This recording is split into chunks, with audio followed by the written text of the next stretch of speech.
your speaker. When you leave here, you're going to be, I'm sure, as thrilled as I was the first time I heard him speak 7 years ago. He's from Egypt. He came to the United States in 1980 or 1968 or thereabouts, right? 68. And he was a biochemist at the University of California, or UCLA. He already had a PhD in biochemistry and in a degree in agronomy, and he realized that he really wanted to be a doctor.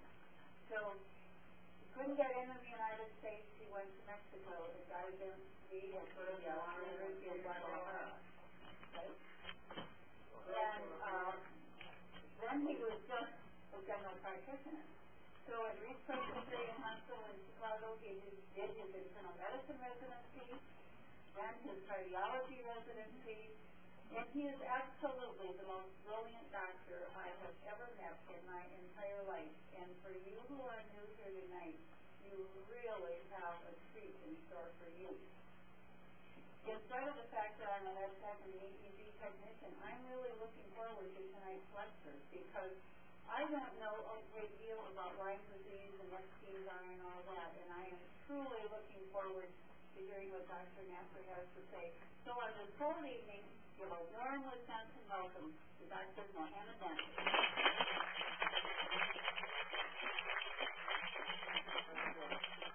Good evening. Happens that people still sleep, huh?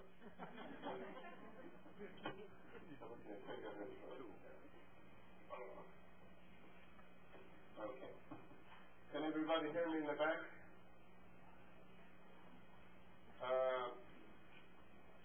Tonight's lecture is an unusual lecture. We usually Joyce called me and said what you want to speak about, and then I tell her in 2 minutes whatever in my mind, and then I prepare it in the last minute when I'm driving here and on a piece of paper and see what I'm going to speak about.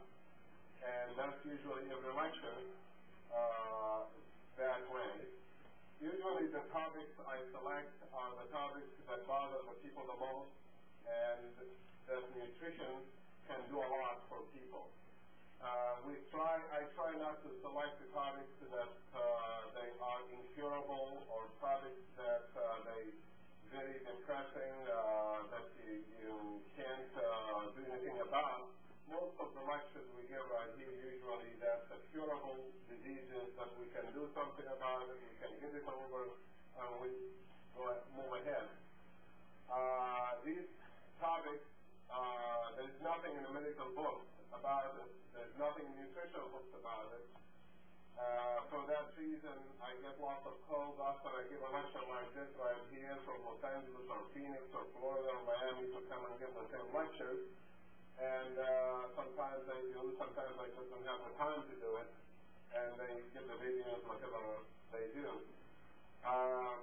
Right now there are only 2 series of lectures going on, one here and one in Los Angeles. And they all both the same time and both going to be the same topic. So I try to unify that every 6 weeks or so. This lecture tonight, we said I'm going to probably cover Lyme disease, Epstein Barr virus, Candida, and chronic fatigue in 2 lectures. And talking to Joyce about the day before yesterday, I said, I think I'm going to try to cover all in one lecture because next lecture I like to change the subject a little bit, and I like to speak on other problems that never been addressed in public before. That would be brain disorders, brain diseases, and nutrition. Like eye problems, hearing problems, memory problems, Alzheimer's disease, balance, dizziness, and all of that, and nutrition. I never lectured about it before, but usually the lectures I give, or always the lecture I give, is from because I have so many patients I have treated with success, then we put the lecture on. And a couple days ago, one of the doctors in the area, he's learning nutrition from me for the last 4 years. He's an ophthalmologist, eye doctor, Dr. if he has a question about the eye, and he calls me, what do you think about this vitamin for my patients, and what do you think? He has a very open mind, and I like that, because to get an ophthalmologist to believe in nutrition rather than surgery for glaucoma and for all of that, that's really great. And so I told him, how do you like to come with me to Milwaukee and then give us some of your experience on nutrition and eye disease? He said, I'd like to do that. I said, okay, next lecture maybe in January or February.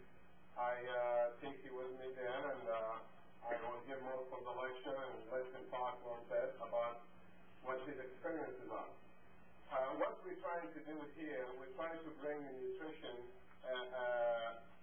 the use of nutrition against diseases out of the closet and then bring it to the public, and the public can use it rather than so many people guessing and they don't know what to do. And the other thing is, regarding to these diseases, that there is really no treatment medically you can do alone without nutrition in almost any disease. Unless you have a good nutrition base, you're not going to be able to cure any disease, especially infectious diseases. Today, I lecture about chronic fatigue, what's called chronic fatigue, and to try to explain that, the best way to understand this is, number one, every one of us has fatigue once in a while, right? Every one of us gets tired once in a while. But some of us get tired more often than we used to, right? And when we start getting more tired than we used to, we try to find reasons why I don't have as much energy as I used to, and that bothers everybody. Because the only thing you want in life, good, you have energy to do what you want to do. So I think the first thing I will talk about is explain about fatigue itself. What is fatigue? Fatigue is the inability for somebody to do what they want to do. It can be mental fatigue, it can be physical fatigue, it can be eye fatigue, hearing fatigue, voice fatigue, any kind of, you can't do what you want to do, that's fatigue. That's the definition of fatigue. Well, what causes fatigue? That's probably one of the most complaints doctors hear about. And unfortunately, the answer to fatigue always, when you go to see a physician about it, most of the time he thinks about psychological. It's you're under stress, you're having problems in the family, rest a little bit, the old thing, take a couple aspirin and sleep and call me in the morning or something like that. We have to try to answer people more scientifically, because the cause of fatigue is from within the body. To understand fatigue, you have to understand the human body, how it works.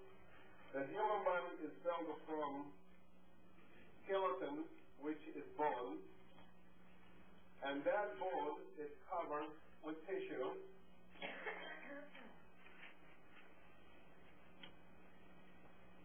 And inside this organ, inside this body lies many organs. They do specific functions. First organ right here in the head, that is the brain, that made from millions of cells, and it does certain functions. The function of the brain are wherever, in the eye, the hearing, any place. This is one organ. Any problem in that organ will cause problems or fatigue inside the brain itself. That can present itself in many ways that we will talk about it probably next lecture. The other organs coming down are the glands in the neck, or the ovaries here, or the adrenals right there. And these glands, all also made from cells, and they have functions. They are organs, and their job also to do certain things. Another organ right here called the heart, his job is to take the food you just ate and send it all over the body, and also made from cells, and that's also an organ. Another part are the lungs. They are organs. They made from cells, and they have specific functions, specific jobs. We are going to go through every organ in the body, but I want you to get the idea that the body is divided to compartments, and each of that organ has a special task and special function. And it has to be done. There is no ifs or buts. It's got to be done. The brain has to do its job, and if it doesn't do its job, we're in trouble. The heart has to do its job. When it doesn't do its job, then we're in trouble. They're all organs the same way. These organs all, to achieve their goal, is when the cell of each organ receives what it needs. You remember from previous lectures that there is a delivery system brings food to the cell. That delivery system is carried through the arteries from the heart, and the heart is bringing it from the intestine, the digestive system. The digestive system starts in the mouth, to the stomach, to the intestine, and the food gets absorbed. It goes to the liver, it gets detoxified, goes to the heart, and the heart sends it to where? Where the heart going to send the food to? To the cells. The heart is blood. Send everything to the target organ. We call the organs are target organs. What is the definition of a target organ? That all the blood has to do, all the heart has to do, is to take what you ate and deliver. That's all it has to do. Deliver it there. Then, another system in the opposite side will take what? The waste back to the heart out of the body. That's called circulation. The human cell, any problem in that cell, it will lead to fatigue. Any problem in the cell. Can we lock this door so this guy doesn't come anymore? Yeah, just go around and lock it so he doesn't find a way to get in. I hate disturbance. You concentrate and noises like that is not very good. The first sign of fatigue when the cell is not getting what it wants. If the cell is not getting what it wants from vitamins, minerals, what else? Protein, carbohydrate, and fat, and water, what else? And oxygen, the cell will not do its job. So, you don't have to be a physician to understand that simple physiology in front of you, correct? The simple physiology, if you can't deliver it, the target organ is not going to work. And there is no secret about it. There's no drug in the world that's going to make a target organ work if there is no delivery. And the delivery comes from where? From outside. The vitamins, the water, the minerals, the protein, the carbohydrate, and the fat, and the oxygen. And in previous lectures, we covered every one of those, how important it is. So the problem can occur when somebody is fatigued, has fatigue. We're talking now about chronic fatigue syndrome, and we have to separate chronic fatigue syndrome secondary to infection by Lyme disease or Candida or yeast from chronic fatigue syndrome secondary to other problems. You understand that? You can be tired also from other things, such as any of the things I'm going to mention. So the first thing about chronic fatigue could be that the food itself is deficient, it's not complete, correct? So I want you to get that in your head so you don't be focused only, everybody's fatigue has to be Lyme disease, it has to be Epstein Barr or Candida. Of course not. There are many, many causes of fatigue you could have. And if I want to give you a lecture that is complete, then I better mention everything. So by the end of the lecture, you got it right here, that's why we have fatigue. It could be here, a problem. It could be that the stomach is not digesting, you eating it, and the stomach is not digesting it. You see what I mean now? You take it, and it's not digesting, then you're still not going to have what? Delivery system. It could be that you digest it, but you could not, what? Absorb it. That's also going to create problem in the delivery system. You could absorb it, and the liver cannot let it go through. Right or wrong? Hepatitis, infections, viruses, the liver gets congested, and it doesn't let things through, then that's another problem. Could be that the heart itself, as a pump, is not pumping enough. You can imagine sitting now and running in 5 minutes to the parking lot, and the heart does not pump enough blood to the leg. What will happen then? You're going to get tired.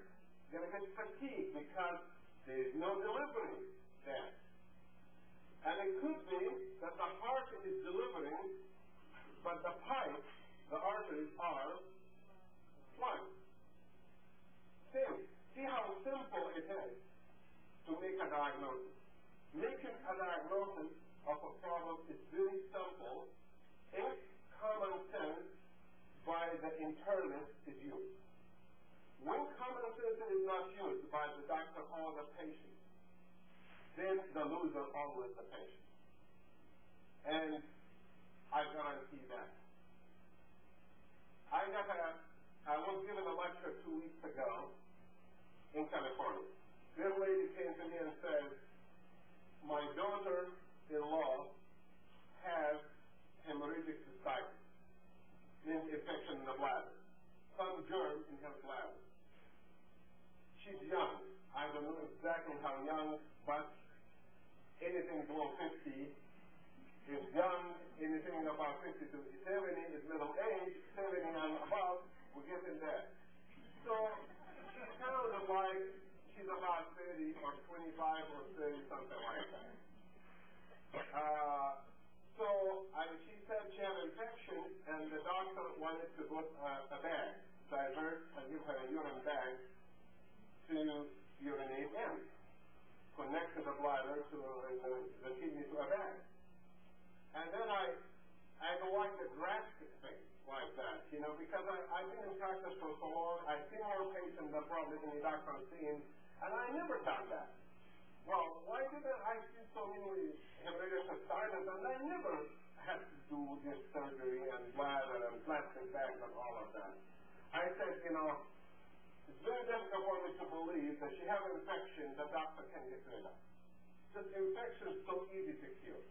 If you make the body, if you understand how the body working, from the step A to step Z, you're going to catch it where the problem is someplace. Have her give me a call, I said.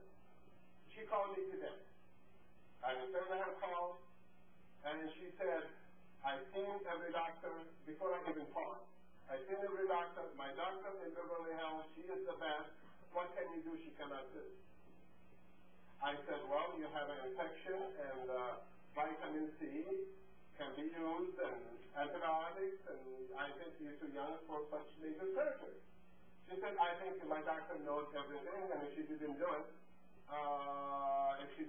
then I don't need it. I told her, I think you're wasting my time, but God. And I have.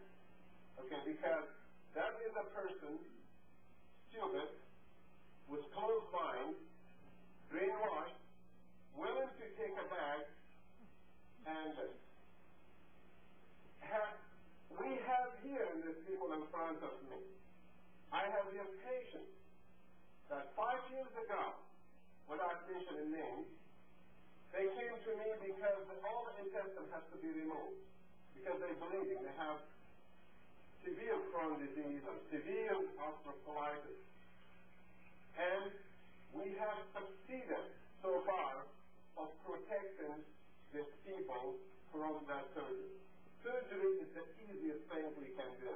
We don't like a tonsil, cut him off. Don't like appendix, cut it out. Don't like gallbladder, cut it out.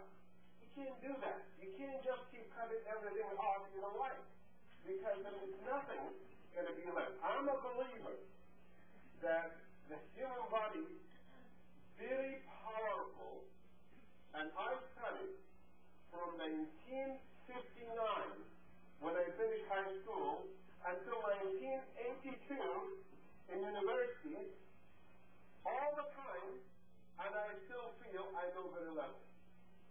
And because I feel that the human body is such a magic thing in it, so beautifully put together, that nobody can defeat it unless man himself defeats that body.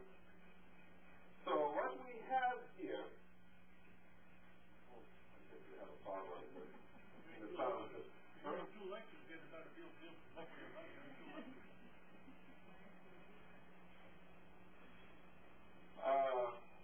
Okay.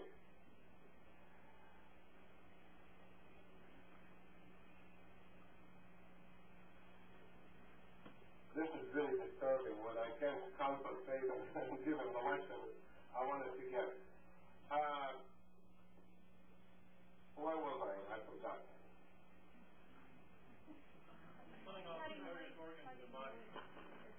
Yeah, okay. The delivery system from outside, something has to be wrong someplace. That the delivery system can create the disease. If we look at the body then, we can figure the problem in some place. That problem has to be someplace, and we can predict where this problem is. If we're talking about fatigue, this means inability of the cell to accept the food and burn it and produce what? What does the cell produce that is so important? Energy. The ability of the cell to produce energy called fatigue. That cell has to produce the energy, and the energy is consumed in the function of that cell. So the first thing we have to think about fatigue in any part of the body, one has to analyze the steps inside the body. Could it be in here, in here, in here, right here, right here, or in the artery? And then after that, could it be in the cell? How does the cell work? The cell works very simple. Every cell in the body has a period of rest and period of work. The period of rest happens at night, and the period of work in the daytime. Every cell has a nucleus inside with a DNA inside the nucleus and laboratories surrounding that DNA. This guy sits right here in the middle of the cell, like a Buddha. He is the one who dictates to every cell in the body to work, accept, metabolize, produce, and get rid of. You're following all the steps right here. This DNA is accept the food. It tells the cell what to take. It tells the cell what to make. It produces what's supposed to. And when there is enough waste, it tells us how to get rid of. Nutrition is used as a tool through all that time. You follow me so far? Okay. For example, let us assume that you are sleeping at 4 o'clock in the morning, ready for next day. When you sleep, you have death. You're actually not completely alive. You're alive and not alive in the same time. There is a separation between the brain and the body through sleep. You understand that? Because we can't have the body work 24 hours a day, so there is a period of rest. The brain is resting, the heart is resting, the glands are resting, everything is resting. And all of a sudden, at 4 o'clock in the morning, we start having messages being delivered from the brain to the rest of the body.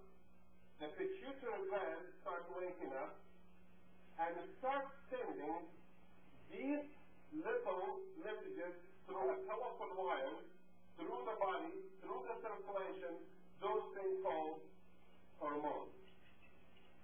So the pituitary gland, the first thing it does, and you follow me so far, this is not boring, this is the way it's supposed to be delivered. Okay, that's kind of like, you have to understand how it works, then when we get to infection, you can appreciate why then we have all these problems. The pituitary gland sends messages to where? To every gland in the body. To tell the thyroid gland secrete what? Thyroid hormone. To every cell. What does the thyroid hormone do? What does the thyroid hormone do? Thyroid hormone comes to the cell and tells the DNA, we need so much energy from that cell tomorrow. 4 o'clock in the morning, then the thyroid hormone comes and tells us we need the temperature to go up from 96.5 degrees you're asleep to 98.7 when you wake up. Because the temperature goes down at night and goes up during the daytime. And you have to have that heat. So, the DNA gets the message, the DNA receives the nutrients, the DNA calls the laboratory right here, where the chemist sitting here, his name is Mr. ATP, and tell him we need so much heat produced in the body, and then ATP, he said, okay, we need sugar and fat, and allow more sugar to come in, and it burns, and we have more heat. And the other hormone comes in from the parathyroid gland. The parathyroid gland gets a message to secrete what? Parathyroid hormone. See how simple it is. What does parathyroid hormone do? It tells the body that we need to balance the calcium and the phosphorus inside the bloodstream before you wake up. Because at night, the calcium is high and the heart slows down. Because when the calcium is high, the heart slows down. When the calcium is low, the heart speeds up.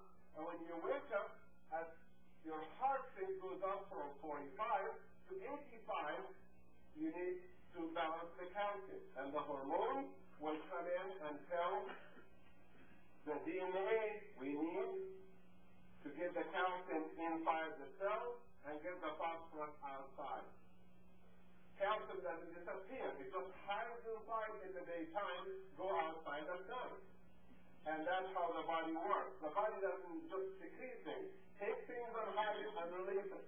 So when you're under stress, it releases all that calcium from inside the cell out, it slows down the heart, when you're resting, you want to rest, it does the opposite. So the message from the pituitary gland to the parathyroid also to get rid of fatigue. Fatigue sleep is a fatigue. You are fatigued when you sleep. Completely fatigued. You do nothing. You're laying down right there. That is the maximum fatigue right there, or lack of doing anything. Then we are trying to bring energy so these glands start working. The pancreas gets a message to secrete what? Insulin to allow more sugar to go inside the cell. The adrenal gland gets a message to secrete what? Adrenaline. What does adrenaline do? Adrenaline do, what does it do? What's the most important thing adrenaline does inside the body? Huh? Well, they all produce of energy. Everything we're talking about energy. Adrenaline, what it does stimulate the artery, so the artery goes in spasm, and the blood pressure goes up. When the blood pressure goes up, the cells get more food. So the blood pressure when you sleep is a lot lower than when you are awake. And when you get under more stress, the blood pressure even goes higher because the adrenaline tells the body increase the pressure to deliver more food to get rid of fatigue or stress. Do you follow me so far? So the adrenal gland, all the glands work, and the hormone comes in here and comes to the cell to achieve the goal. To achieve the goal is what? Getting the food to be produced as energy. And the waste comes out. And in previous lecture, which vitamins could remove waste out of the body? Vitamin E and vitamin C, and most recently we talked about that a year ago, vitamin B and lecithin and EPA do also contribute to that garbage removal from the body. But if this is everything right here, it's perfect so far. But the waste cannot be removed because for a problem, what will happen to the cell? The cell will start having all this waste accumulated in it, and then we have disease, what? Cells. And hopefully that doesn't happen and the waste is removed. And fatigue is not done. So when we're talking about the fatigue, means something went wrong where? Inside the cell. For that reason, when we look at the human body right here, and then in a better section, we should draw another body that looks a little bit cleaner than the other one. This body in front of us has organs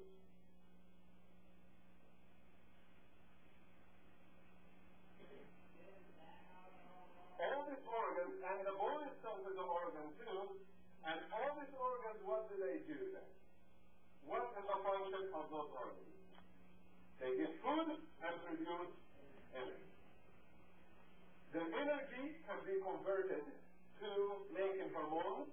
The energy can be converted to making enzymes. The energy can be converted to walking, to waking up. And when the human body gets all of that, then the cell starts working better and producing so much energy that the temperature of the body starts rising. By 6, 7, 8 o'clock in the morning, the temperature is from 98.5, 98.7, 99. That's too much heat. What do you do when you have so much heat? You wake up. When you wake up, then you're using the energy and the temperature starts going down back to normal and the day continues. By the end of the day, there is fatigue because the cell has so much waste accumulated.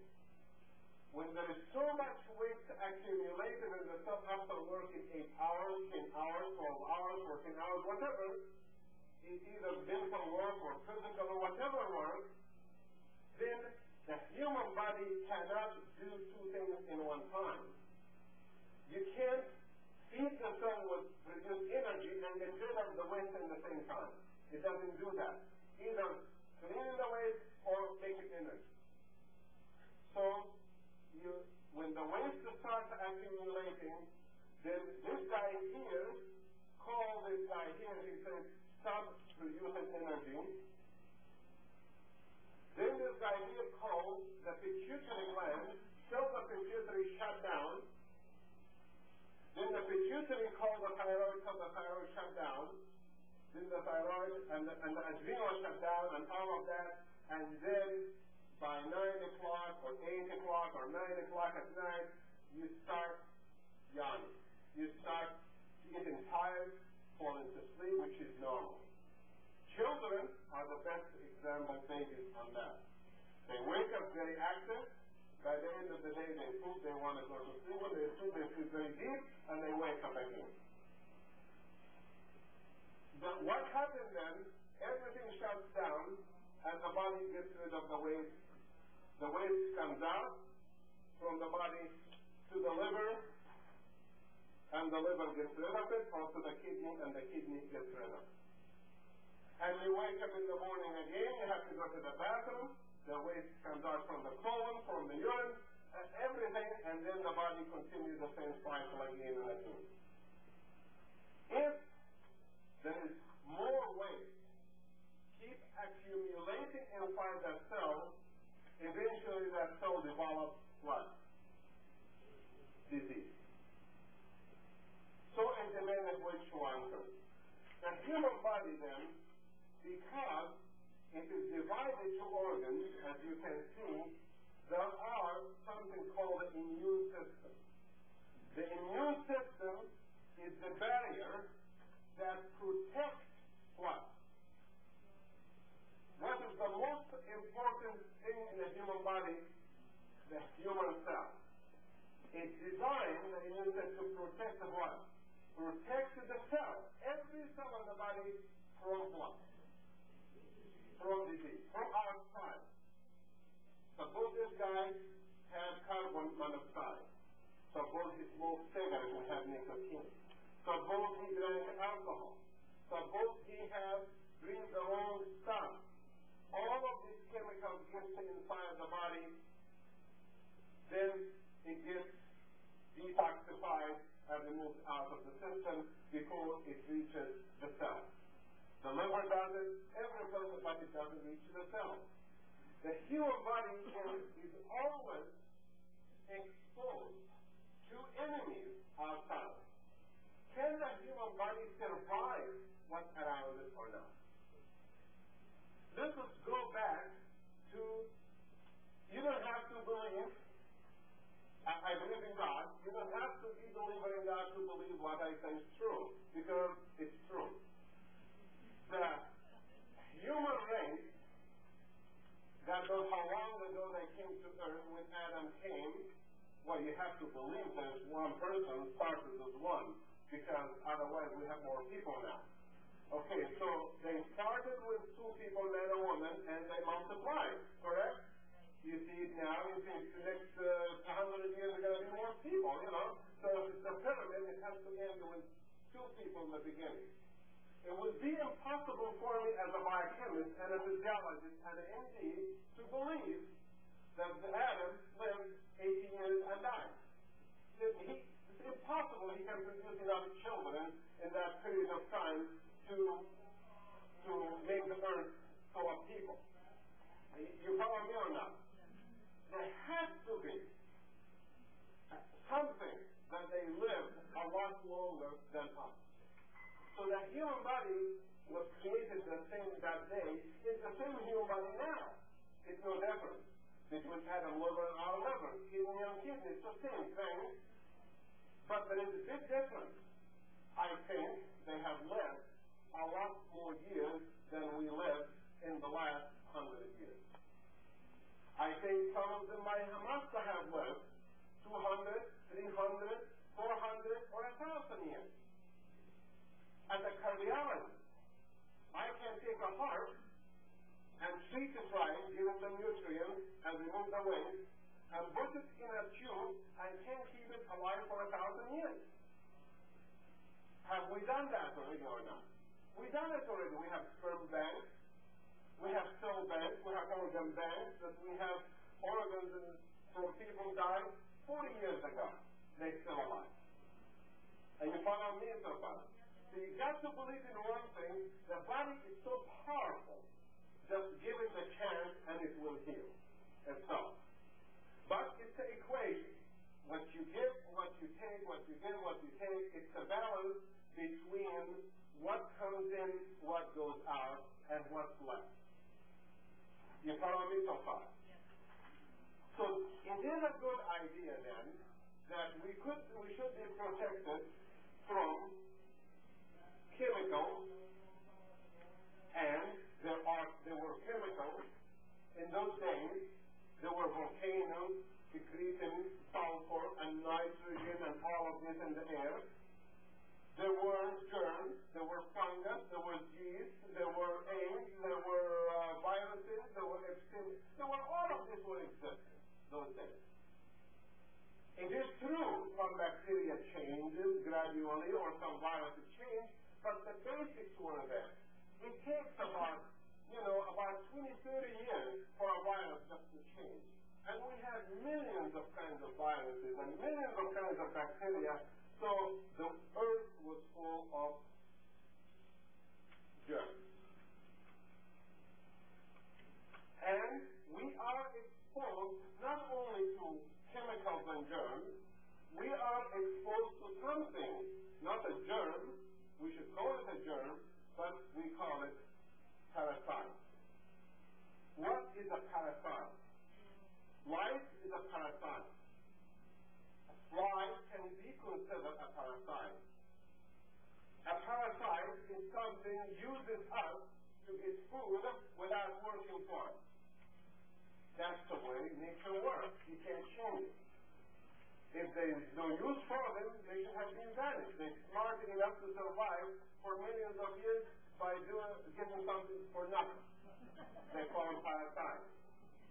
But do parasites have function? We're finding out, yes, they do have function. The parasite in an environment protects the host from other infections. Because if that host dies, he has nothing to be done, so I have to defend his home. Nature is a very fantastic balance between things until man screws things up and destroys it. It will balance.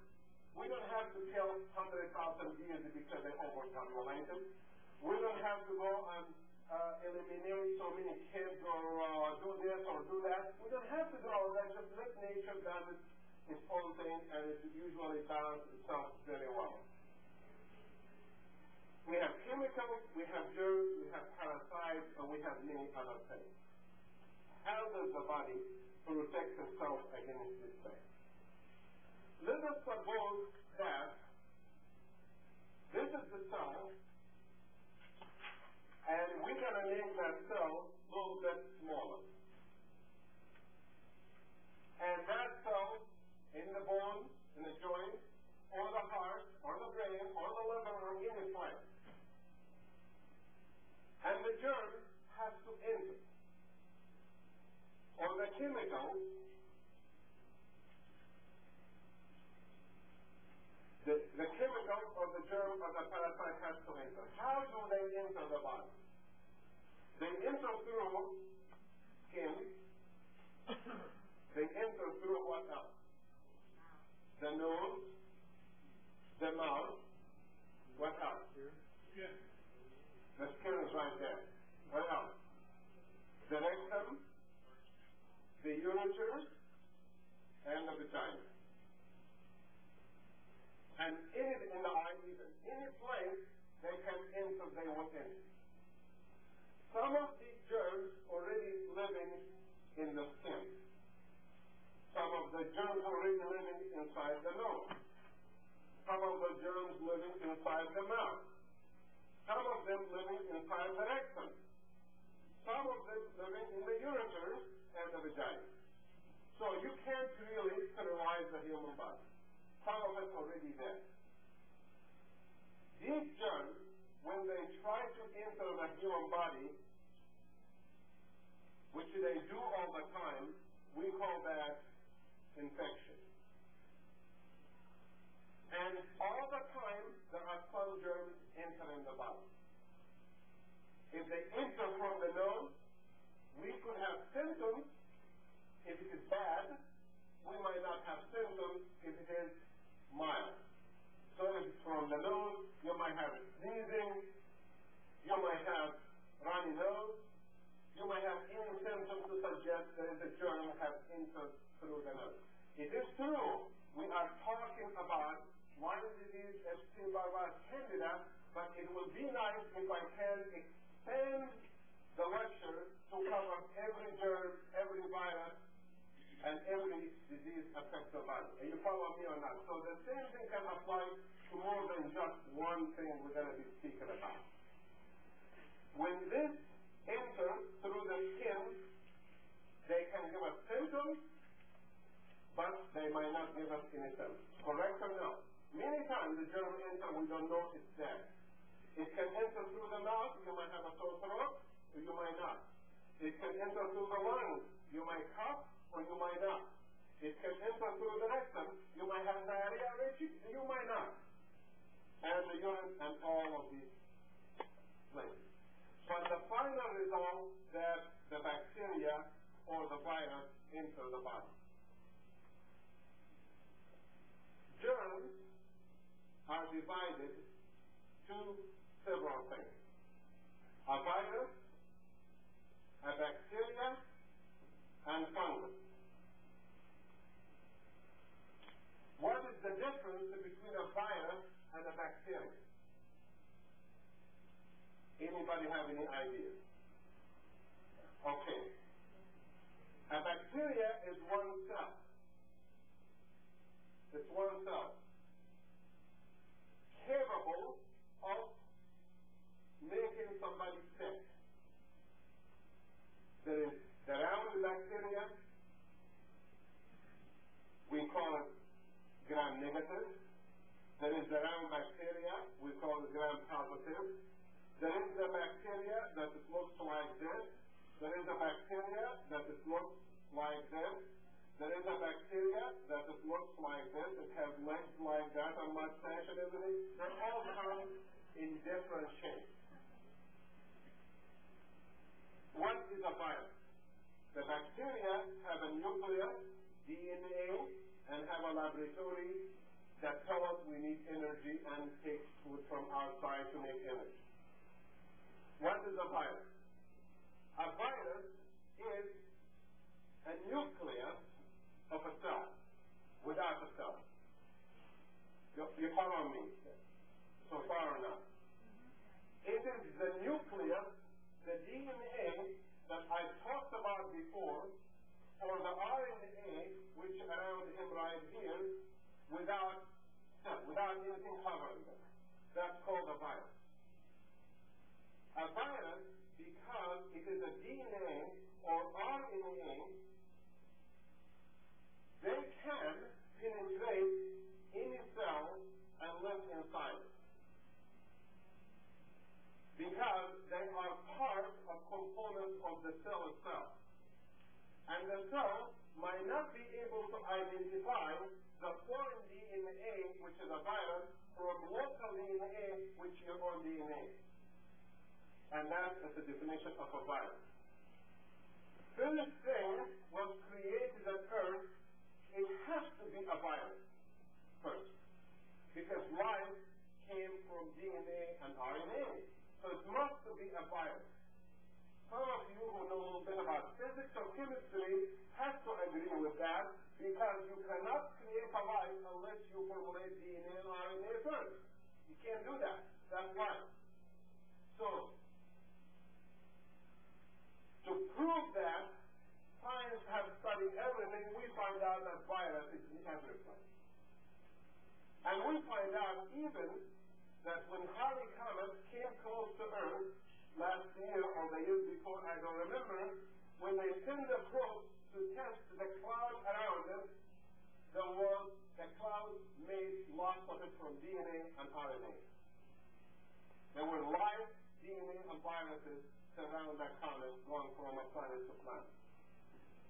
So the creation of Earth is not a mistake. It's a scientific formula that DNA was created, RNA, then must be a cell was created, from cell to cell, 5 cells, 10 cells, and then when we have one cell that germinates to another, one, we call it what? Huh? No organ. We're talking about germs right here. Organs also cells, but that doesn't multiply. We call it what? Fungus, or we can call it yeast. Very similar to each other, yeast and fungus. It's a cell that when it multiplies, it doesn't let her baby go right away, they stay together in a colony. For that reason, yeast infections are a little bit more difficult to get rid of, or candida, which is yeast, than bacteria. And bacteria is more difficult to get rid of than virus, and virus is the easiest infection to get rid of all. Because it was here before us, and it doesn't make any sense if it was here before us, it is here to kill us. So it must be either that the immune system failing to protect us, or viruses have gotten so smart that able to penetrate our body without defense can stop it. And both of the things happen. That our viruses have changed from the good virus through nuclear radiation in the air and atmosphere, nuclear reactions and chemicals, and the use of antibiotics. Viruses have changed from innocent virus to powerful viruses, such as influenza and AIDS, Epstein Barr, and all kinds of viruses we can see every day. Bacteria has been with us for a long time, and we always had a strep infection, and that's a gram-positive. We always heard about urinary tract infection, the bladder, which is a gram-negative, and we always have the gastroenteritis and the diarrhea, which is a gram-positive or negative. We heard about the food poisoning, which is the staph that kills right away in the intestine, the powerful one, which is a gram-positive. We heard about the salmonella, that's a gram-negative, but those have been with us for a long time, and they don't kill us unless there's too many of them or the immune system giving up. Even cholera doesn't kill if the immune system is working better.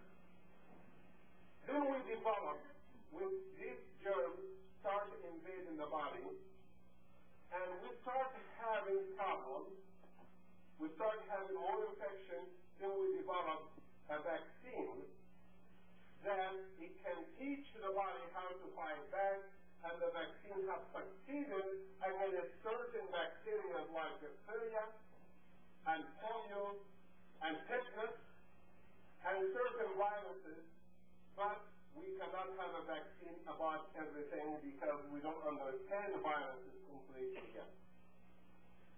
So, there is a bacteria, for example, with the name of Borrelia, that we hear more about these days, that carry intent that when it goes inside the body, it causes a disease called what? Lyme disease. Or there is a virus called Epstein Barr, when it goes inside the body called Epstein Barr virus.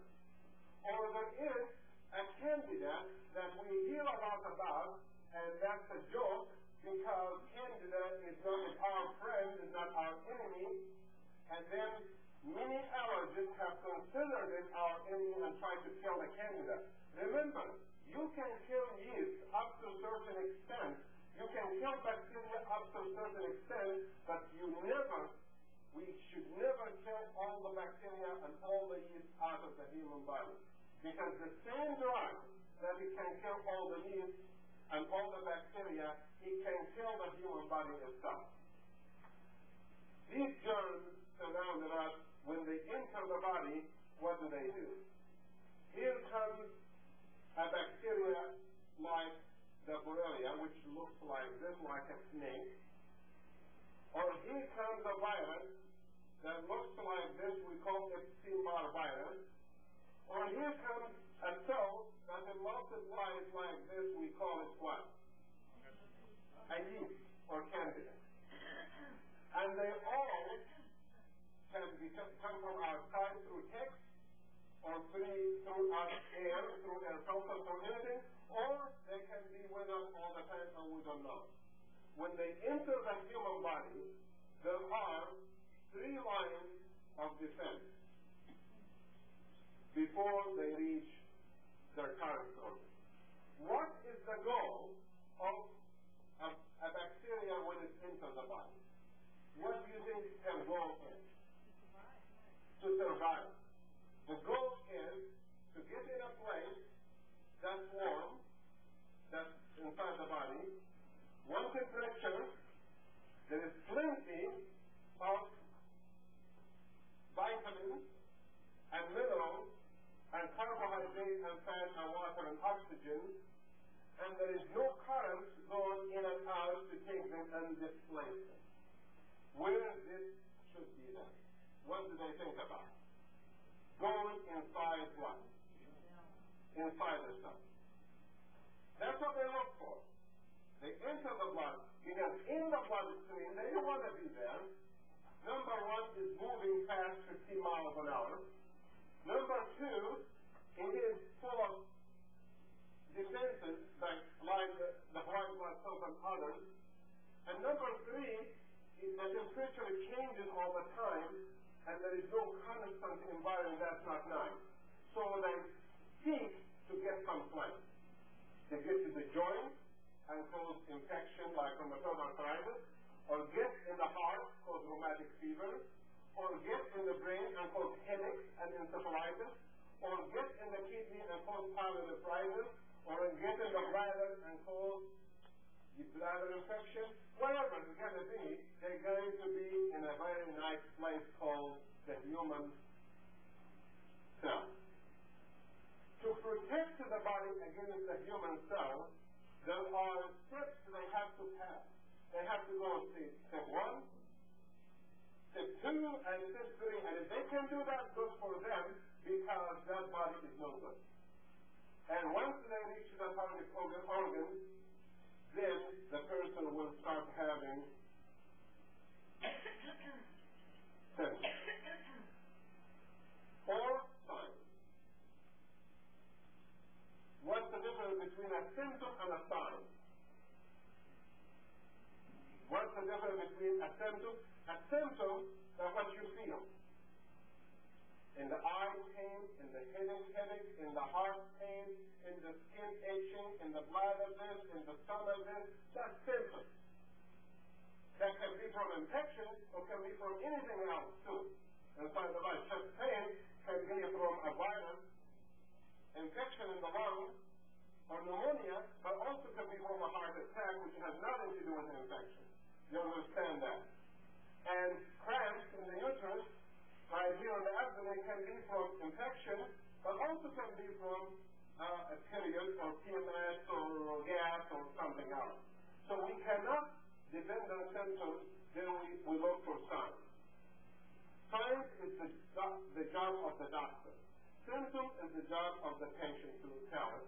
But many times the cell has the problem and there is no symptom and there is no sign. When these germs enter the body, and they enter in your body right now with the speed of 1,000 germs per minute, they go inside every one of us in seconds. There is at least million viruses going inside my nose right now because must be somebody who has a flu or a cold, and we all get it the same cold, the same virus. There must be some yeast entering my throat and your throat right now because yeast you can get rid of. It's in every place. Why then I don't have a sore throat, runny nose, and a headache, and a stomach pain, and you don't have the same? Why is that? Because the bacteria is there, and you cannot have a symptom unless they go through step 1 and 2 and 3 first. This is called the line of defense, or the immune system. And this is what I have been working with, these steps right here for the past 5 years. Studying the defense and strengthen the defense, and if we can strengthen the defense, I don't care what infection you're going to get, you're going to fight it. Because a line of defense that can fight a bacteria, or fight a virus, or fight a yeast, can also fight aging, fight cancer, fight toxicity, fight everything else. You follow me so far? The first line of defense comes with a white blood cell. They swim inside the blood, and each white blood cell has a binocular like this, holding on and looking around to see what's in the bloodstream. Every drop of blood has approximately 70,000 white blood cells in every drop of blood. That's normal. That's without bad infection. For just a little infection. If the infection is bad, every drop of blood can have up to 340,000 white blood cells swimming to protect that person. So the human body is well equipped to fight that. If the white blood cells are there, or if the white blood cells capable of identifying and killing the germ. When the white blood cell sees a germ, it has a telephone in it. And it sends a telephone message to the second line of defense, which an organ next to it. The second line of defense is not a cell, but millions of cells. They call lymph glands. The lymph glands located where? Where they should be located, you think? In any place that the germ will succeed to enter. So where should you find lots of them then? Huh? Around the throat, right? Because the mouth and the nose are there. Around the rectum, because there's lots of germs can go there. And under the skin, because lots of germs can go there. So they give a message to the second line of defense to tell them, I just saw a bacteria called Lyme. The bacteria name is not Lyme, but let's just call it that name. It has a scientific name. Or a virus called Epstein Barr, or a cell called Candida or yeast. And the first one, it looks like a thread, and I am going to magnify. The cells say that to the second line of defense. And the cell, which is the white blood cell, magnifies the bacteria and looks through it and find the bacteria looks like this. And this find out that the bacteria has holes in her body that looks like this. Because the bacteria has to eat. And it has holes. And each bacteria has a different hole from the other. And until the white blood cells, these holes measure so many millimicrons and so deep and the shape and everything. what does the white blood cell do? It notifies the second line of defense with the weakness the germ has in it. Or identifies the virus and says that virus looks like this, Epstein Barr, and it has a nucleus looks like this, and it has arms look like this, and give the specific description of the germ. And then in the message also, the white blood cells say, I'm going to start eating what's in front of me. And the white blood cells succeed of eating the virus or the bacteria or the yeast. And nothing happens. The white blood cells, there are different kinds. There is the white blood cell that eat poison, only eat poison. We call them basophils. The word cell, P-H-I-L-E, in Latin means what? A cell. Lipid cell, lysophil, any word cell means love. Tendency to it. Basophil is a cell that has love to eat poisons, which is the basal means poison. And then there are the cells come out called eosinophiles, E-O-S. Eso means allergy. They specialize to eat pollen and allergic substance you have every day. And there are cells called monocells. Mono specialize of eating what? They eat mononucleosis, which is what? Epstein Barr virus. It's the same thing. Epstein Barr is mononucleosis. So there are cells for everything. And there are cells to eat cancer, there are cells to eat bacteria, there are cells to eat viruses. So we are very well protected, don't worry about the body. It is well protected, and the first line of defense does that. Sometimes the germ succeeds, and the Lyme disease, or the Epstein Barr virus, or the yeast travel further, and the white blood cells cannot get rid of all of them. So the second line of defense right here, and you follow me so far, this is the most difficult topic in medicine called immune system. I'm trying to explain to you in few minutes. The second line of defense will secrete some cells in the way of those germs. Those cells, what they do, they will secrete little nails,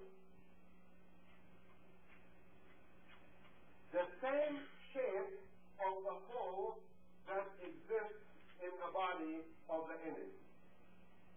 You understand that? They will secrete, they already have the information, they will secrete nails that looks like this in case of that the bacteria, or looks like this in case of the virus, or looks like this in case of the yeast. This called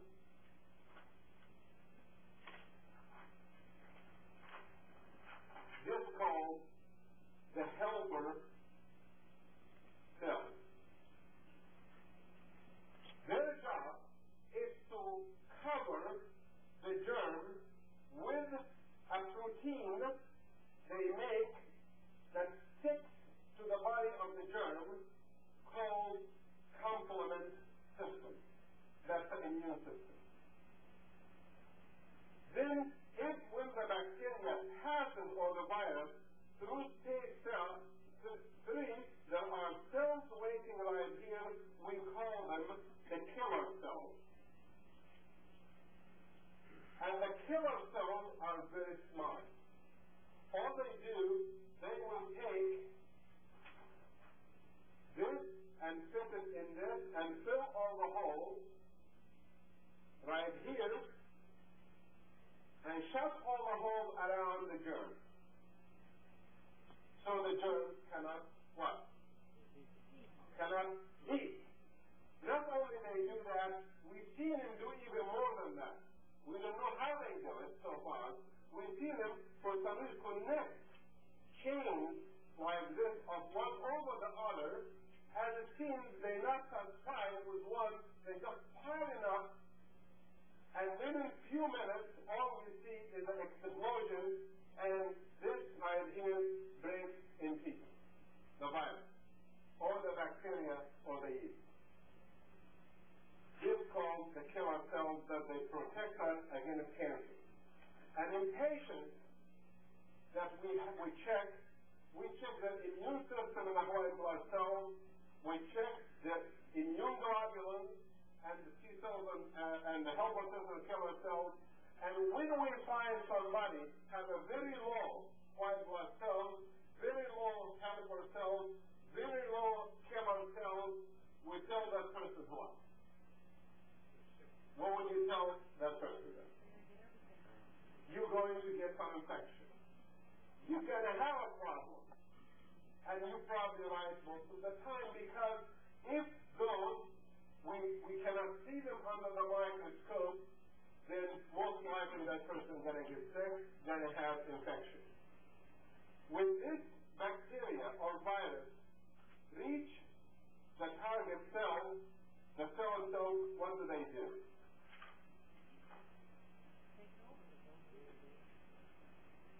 What do they do inside the cell? They go inside the cell like this, and they sit around, and then they wait until the DNA gets a message from the body to make food, and the food comes in, and who eats, and the energy produced, but who uses it? These guys eat all the food and produce more waste. During that time, the organ starts giving signs of trouble. Right or wrong? This trouble, once the organ gets signs of trouble, there's a virus inside. Look what happened now. Immediately, white blood cells comes in and surround the cells. And they try to sacrifice their own life, preventing further infection from coming in. And you follow me or no? In the meantime, the bacteria inside multiplies fast. In the meantime, the cell itself dies that got the infection, and one of those white cells will eat the whole thing and remove it out of the body, and the cold is gone. And the first day of the cold, there is ache in the joint, there is sneezing, there is allergy symptoms, there's all of that. 1 day, 2 days, you're taking some more vitamins, you're doing all of this, and it's gone. Right? We all get flu. But in 2 or 3 days, it's gone. What happened then? What happened that the immune system, they just got together and organized themselves and tried to find out where did the infection go? Did it go to the kidney? Did it go to the liver? Did it go to the brain? Did it go there? And they all go there. And whoever succeeds, if they succeed, then the symptoms disappear in a couple days. If they don't succeed, the symptoms will what? Persist, coming back and coming back and coming back. What are the symptoms then of Epstein Barr virus or Lyme disease or a yeast infection will be in our body. What's the biggest symptom we all get when we have those persist in our body then? What do we call that? We call that fatigue, that lack of energy produced. But before that happens, the fatigue happens, there are symptoms prior to the fatigue. What are the symptoms? You can start from the brain down. And then just can imagine any organ then. So there is no specific pattern for any infection. There is no such thing called, say, if you have this and this, you got that germ. If you have this and this, you got this germ. If you have, no, there is none. Usually the weaker organs get sick the first. The weaker organs are the lungs, the brain, the heart, the kidney, the intestine, and the liver. So these are called the signs of Lyme disease and Epstein Barr virus and yeast infection. Start with the brain, what will be then? If the infection in the brain, what we will have? Headache, because the pressure inside. What else? Dizziness, because it touches the ears. Once it gets to the ear, then we get this equilibrium. What else? That's the body. Stay with the brain for a second. What else? Huh? That takes a long time. Most of them, I hope it doesn't have it acute. We're talking about chronic problem. What else could be? Blur vision, the hearing, ringing in the ear, any place in the body that's going to get infection, then there are symptoms. Well, that's a long-standing thing. By the time behavior is changed, usually the person is different. Behavior changes due to other problems. Chemicals, hypoglycemia, hormonal imbalance, stuff like that. That's metabolic. We're talking about infectious process. Infection is the battle between two cells. One wants to live, and both want to live, and it happens fast. Infections happen very, very fast in the body. You find out by next morning you have flu, you have a cold, you have ache, you have pain. That's how fast the infection happens inside the body. And once we have the signs, then usually you take some vitamins, you take better diet, you take anything, and then the body gets rid of the symptoms. But if the germs persist, then you start having signs of destruction inside the body.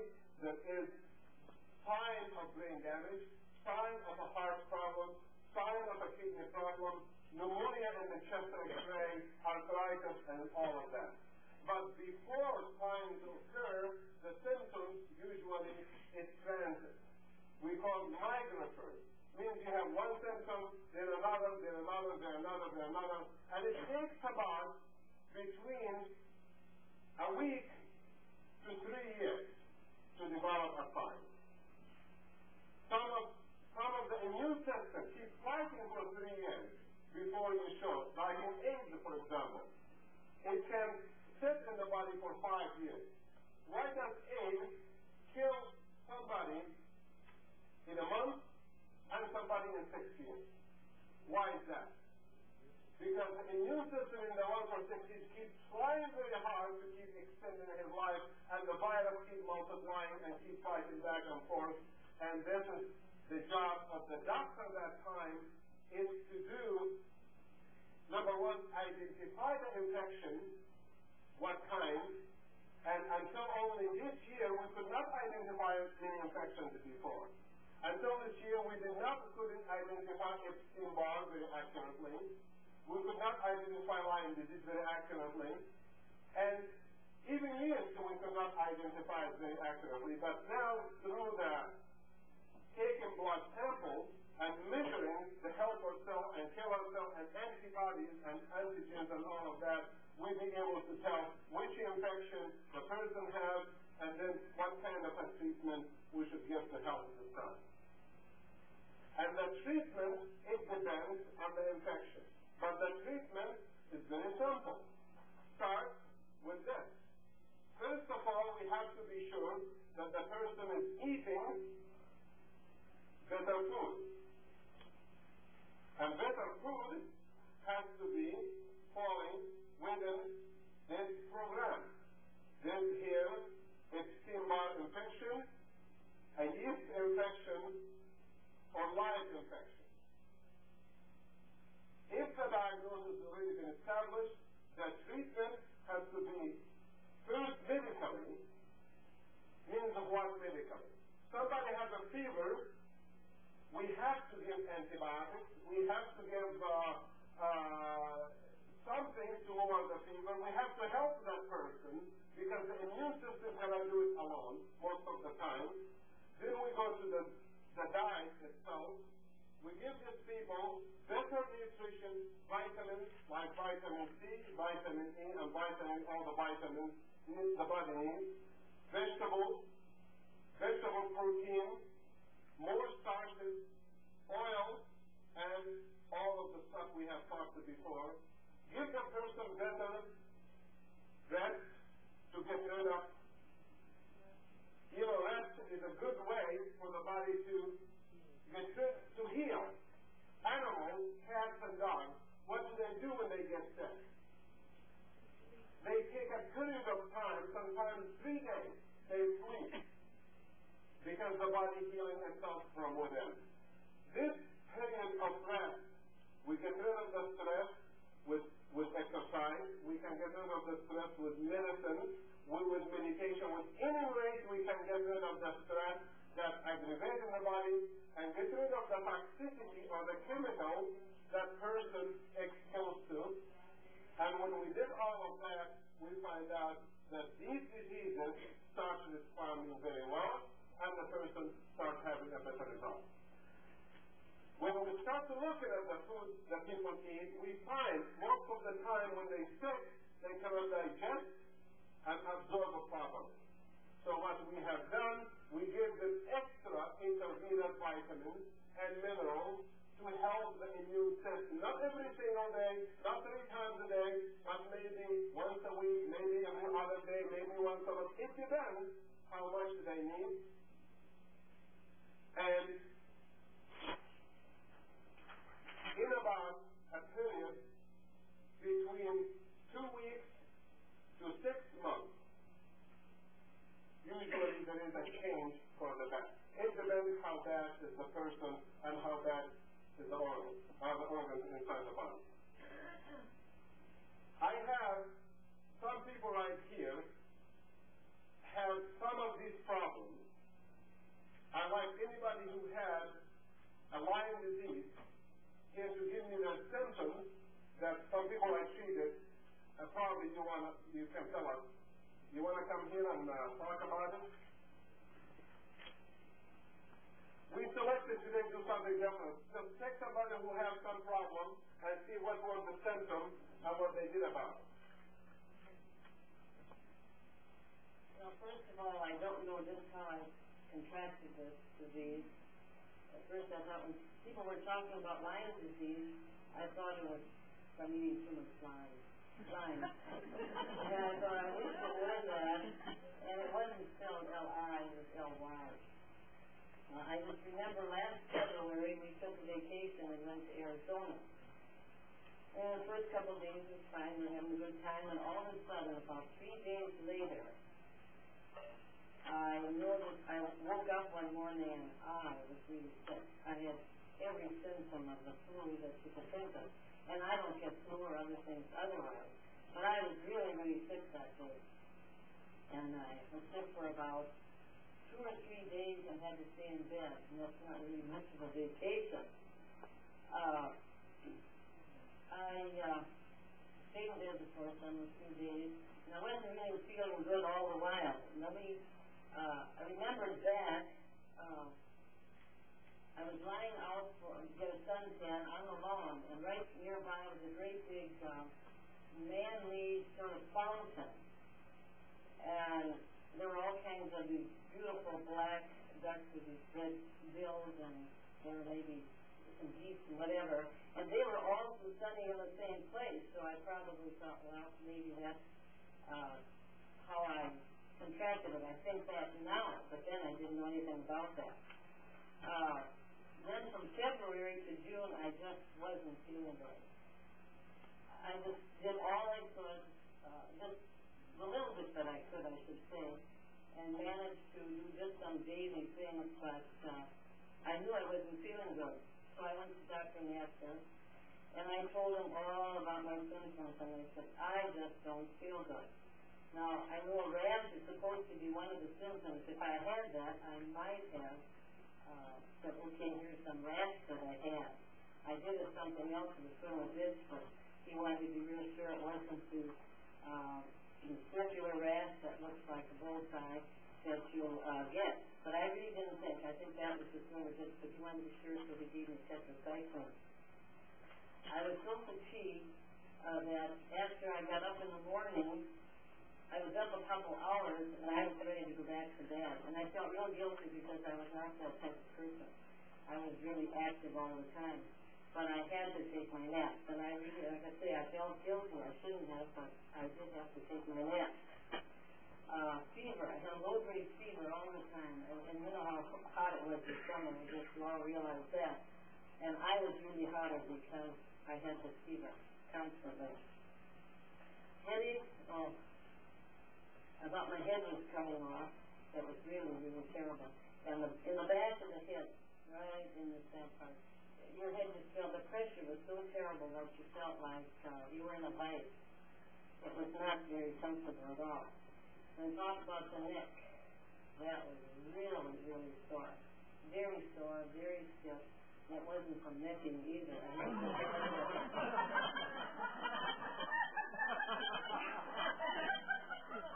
I think it had been, but it certainly wasn't. Then I didn't have so many, well, I did a little bit, but not so much of the muscular aches and the pain or the arthritic-like symptoms.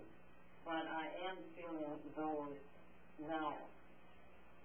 It just seems like every so often a different symptom sort of pops up. Of course, I had the ear problem, I had the dizziness, and nausea, and it just isn't a pleasant thing to have. So, doctor then took the Lyme test, the blood test for Lyme, and found that I did have Lyme disease. I was very surprised, and so was he, because I thought I took care of myself real well. But of course, if a tick bites you, and you can't see it, there's nothing you can do about that. And it's about like a pin size, isn't it? It's just like a little dot. The joint pain, the arthritis, like I said lately, and I don't believe I had any special heart problems. I know other people did. At least I don't think I did. Based on heart throb once in a while. Palpitations and all, but I don't think it was from the Lyme. So then I took Dr. Nasr's treatment for 10 days in a row.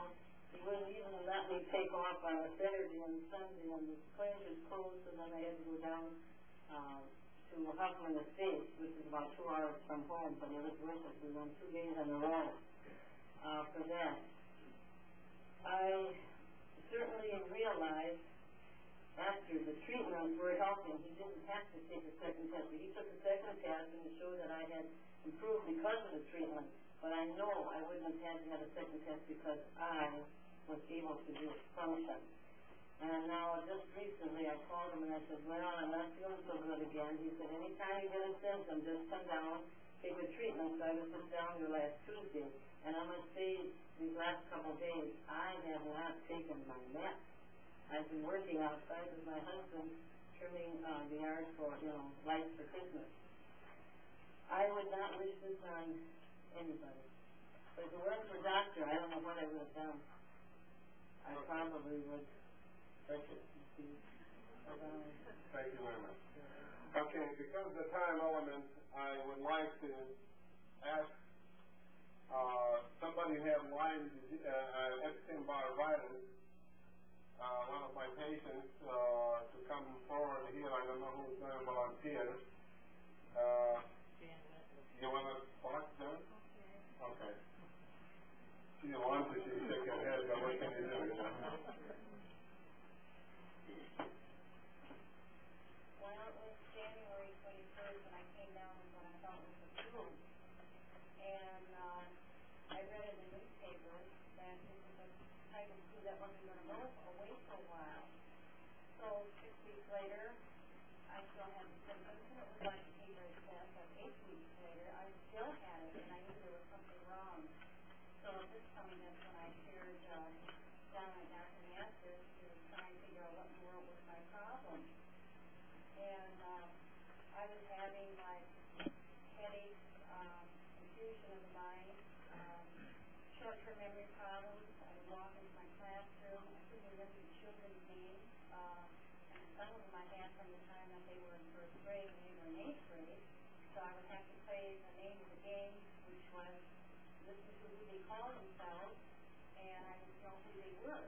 list or just let them know or what?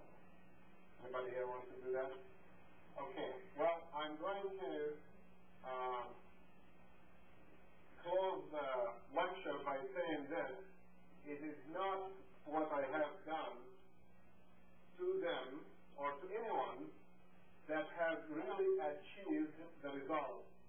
It takes two things. It takes the person himself, they're willing to feel better. They want to do something good. Because if you have a patient that they come to the office for a shot or a treatment, and they go home and they drink and they smoke and they take drugs and they do rest and they don't take care of themselves, I don't think I ever find a good result. I have some patients who tell me, we are doing all of that, but when I check the body and I find the immune system in such a terrible shape, and when we search that person's life, we find there is lots of things they do wrong.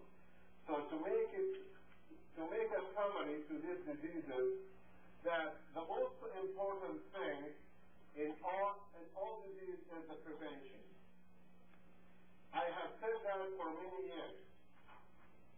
The prevention comes in from the triangle that I've been speaking about for the last 20 years. Through better nutrition and getting rid of stress, getting rid of chemicals you're exposed to, you achieve always a better health. And we already have talked about that in so many lectures. Better nutrition through the proper protein, carbohydrates, and fats, vitamins, water, and minerals, and also oxygen. Oxygen is a nutrient that comes through exercise. Stress is a big factor in disease, and lack of nutrition causes problem with health, problem with immune system, opens the door for more chance you get more infections and more problems. And the person who develops infection with Lyme disease or Epstein Barr virus or any kind of infection, chronic infection, that is suggestive of one disease called immune deficiency disease. And immune deficiency, once the immune system fails to protect that person in the 3 steps I talked about, which I cannot find in front of me now, right here, the immune system fails to do that by lack of the white count, lack of the helper cells, lack of killer cells, lack of immune globulin, IgA, IgG, IgD, IgM, and let me say it again, the IgA and IgD and IgE and IgG and IgM, all the 5 immune globulins, that each one of them is specialized of fighting certain disease. Unless this system all works in time, that person has a chance of developing more than just Lyme disease and Epstein Barr virus and all of that. There's probably lots of more colds and flus and all kinds of symptoms.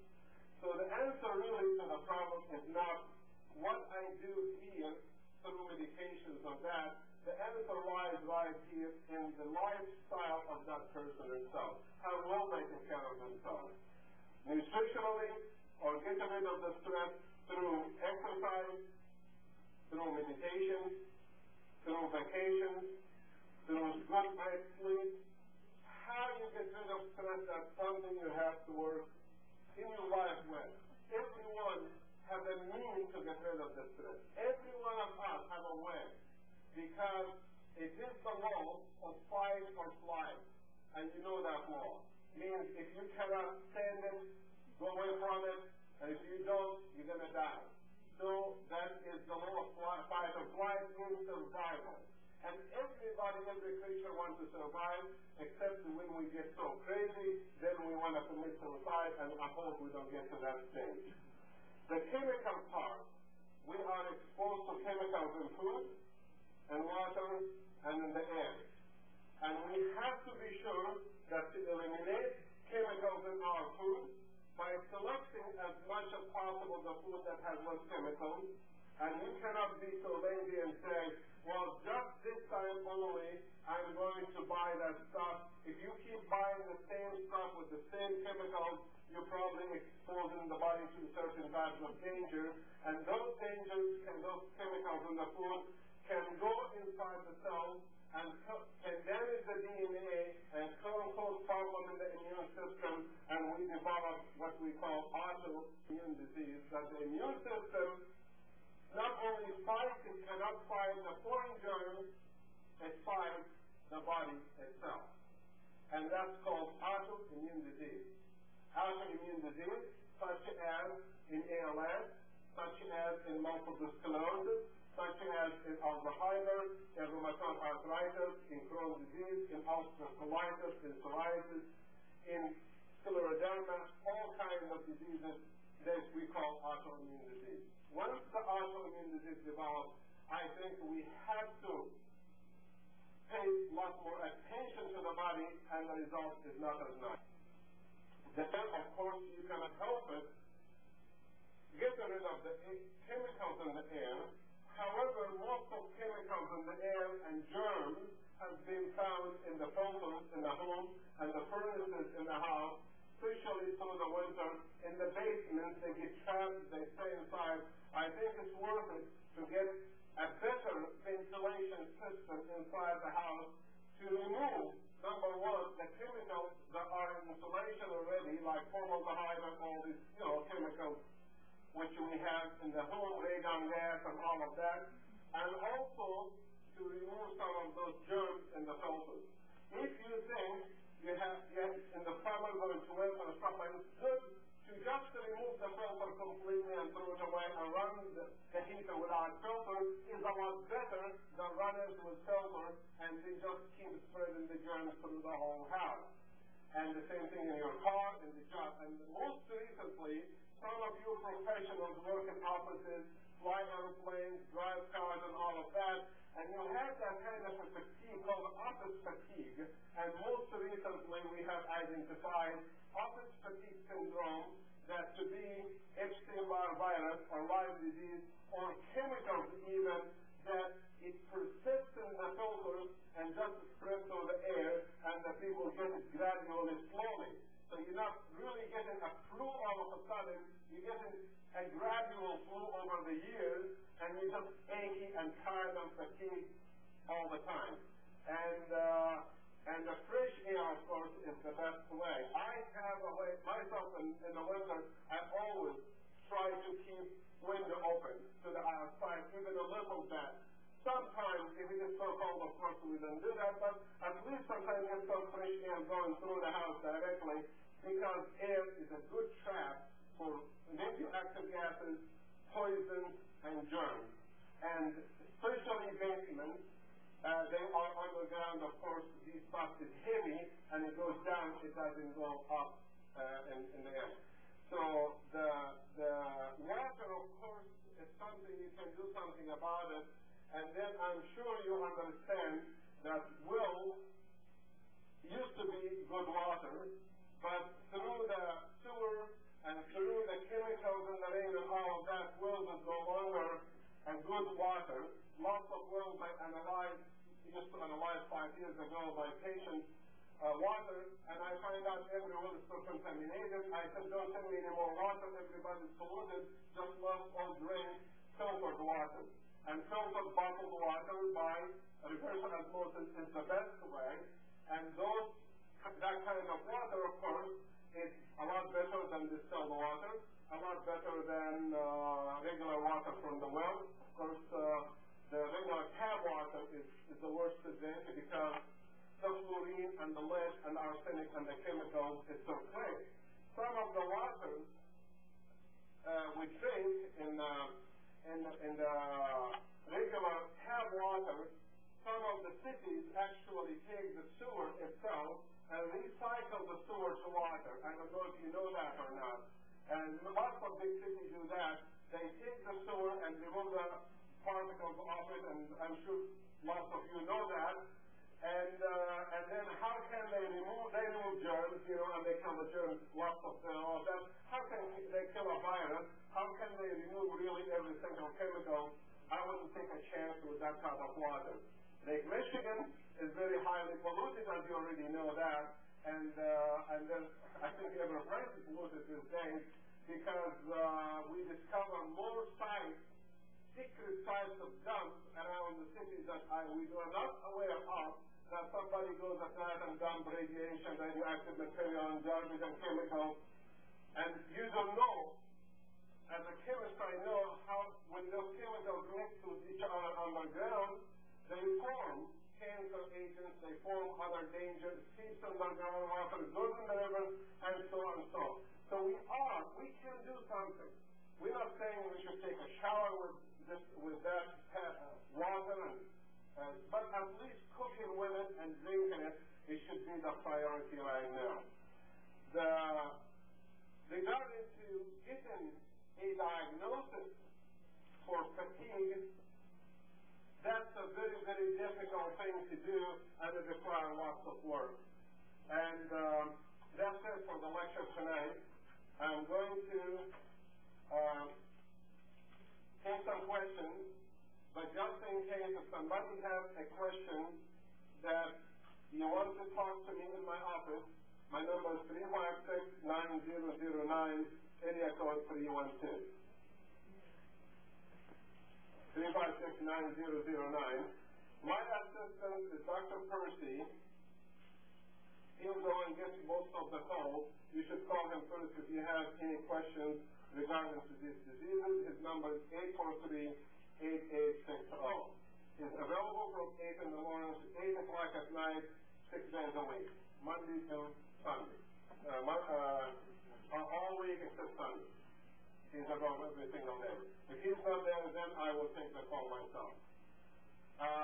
Anybody have any questions? Yes, sir. Yes.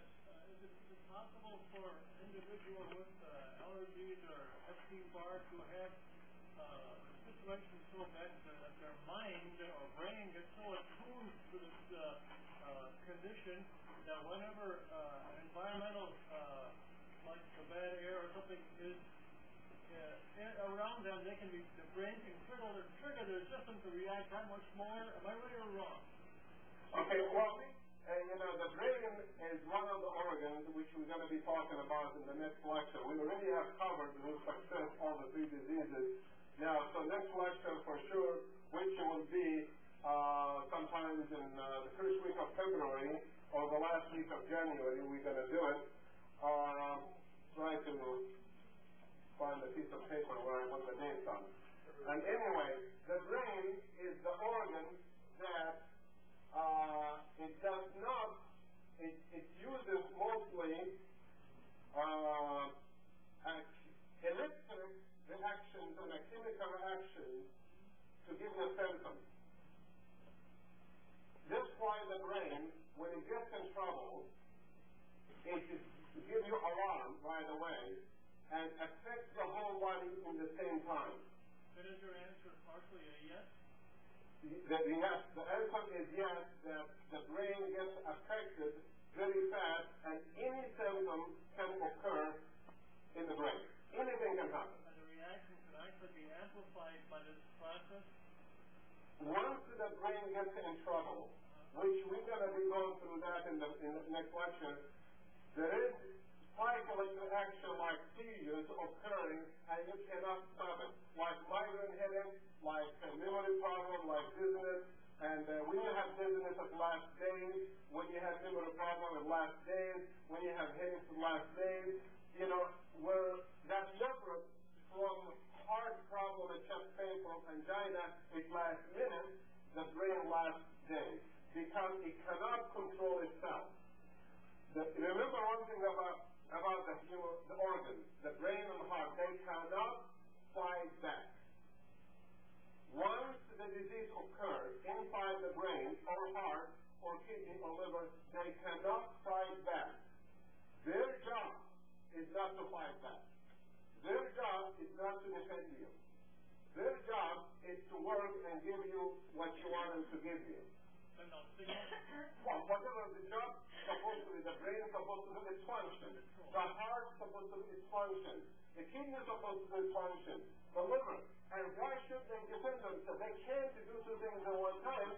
They are supposed to be protected by the white blood cell, by the helper cell, the killer cell, the immune globulins, and they cannot fight back. This is why a brain infection is very serious infection. Because the brain just can't fight. I remember talking about infection in the brain. About when I was doing my internal medicine training, in my first year, we had an admission through the emergency room to the floor. And I was the internist taking care of the floor. When somebody admits, I go and take care of them.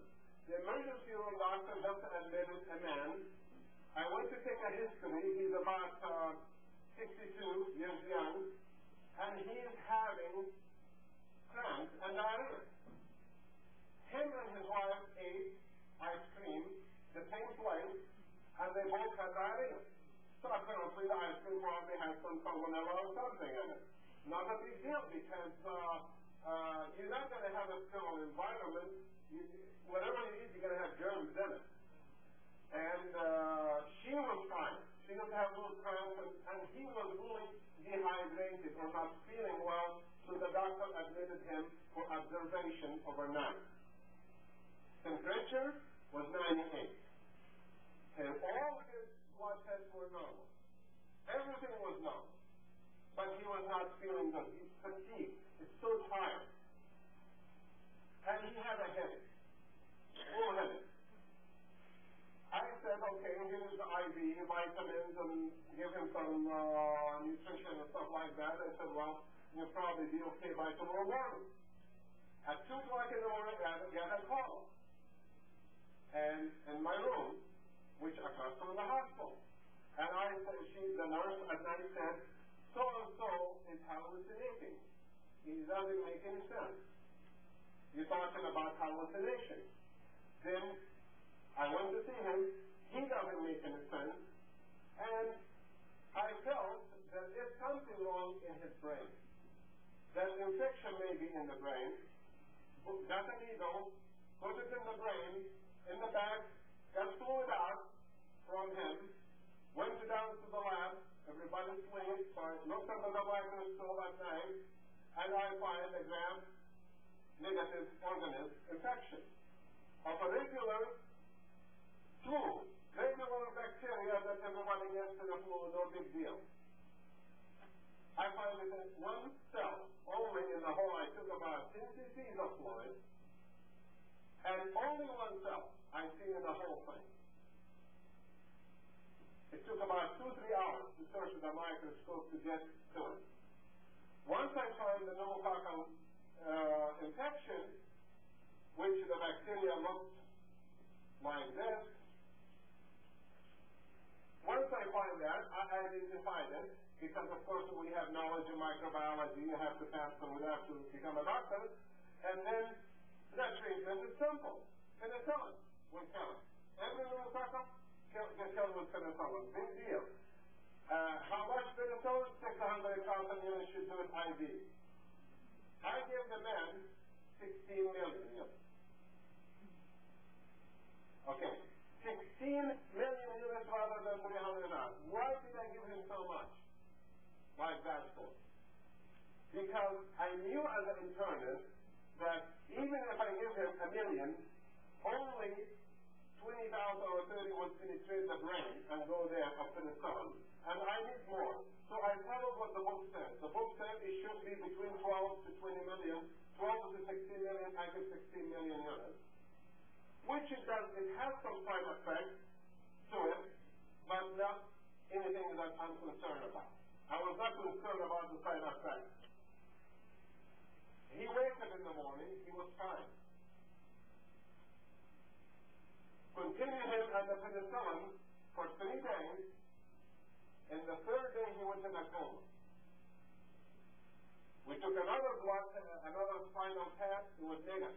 No germs whatsoever. So we thought maybe he had a stroke. We did a CAT scan. We didn't see anything.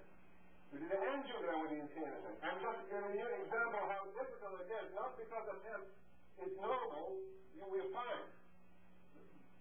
The mistake we make many times, doctors and patients, my test is normal, then I'm fine.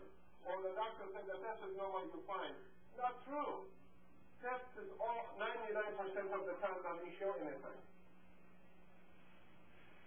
He went in a coma, and then we give him 60 million units of penicillin. We sell it.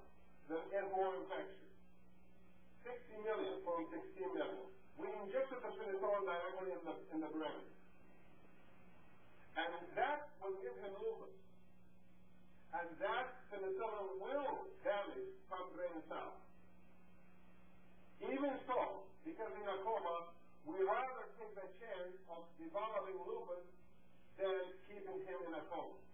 You follow me? It's a balance which way we're going to go. And he wakes up after 7 days. Back in a coma again 2 weeks later. We have every specialist from University of Illinois, from Rush Medical College, from Biola, from Northwest, everybody I knew, my professors, I called them to try to see. I said, what can we do? You did everything. We don't know what's wrong with him. He died, we did an autopsy. And the bacteria was living in the brain cells and it looked like normal cells in front of all of us. So he died, we found lots of pus all over the brain, and it didn't show any test. Even the fluid was normal. Because the brain cannot fight back. So that gives you an example. Infections are dangerous. And germs that they reach target organs, that's very dangerous. And give them a chance. Everybody gets a cold. Everybody gets ear infection. Everybody gets a flu. Give them your body a chance for 2-3 days. But if anything persists more than 5, 6, 7 days, you really have to get after it and you have to assume the worst. Because it is very easy to kill them in the beginning.